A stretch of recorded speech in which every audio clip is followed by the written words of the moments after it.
quelques éclairages sur le sujet. Je vous remercie. Merci, chers collègues. La parole est à Monsieur Bigot.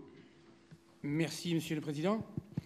Monsieur le Ministre, Frédéric, personne ne conteste aujourd'hui la nécessité du mix énergétique et l'éolien offshore fait partie de ces nécessités, d'autant plus que c'est une technologie qui est techniquement au point. Et puis en plus, la France a une façade maritime extrêmement importante qu'il faut donc exploiter, comme on voit d'autres pays l'ont fait, comme le Danemark notamment.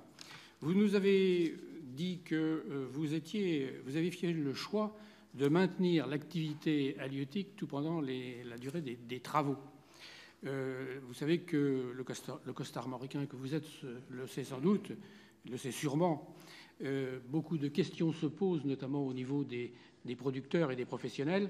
Les producteurs de coquilles Saint-Jacques, par exemple, se demandent si la biodiversité ne va pas être altérée et que la ressource s'épuise au bout d'un certain temps. Je crois que là-dessus, la science pourra nous apporter des réponses, mais quelles sont les réponses que vous leur faites, vous?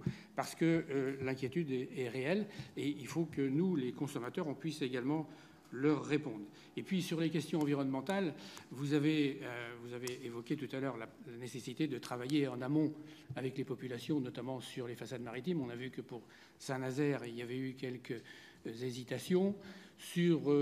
Au large de Quiberon et sur l'île Dieu, c'est un peu la même chose.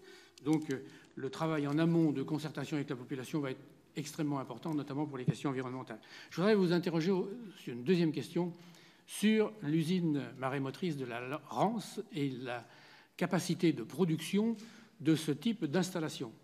Comme vous le savez, les marées ne sont pas toujours égales.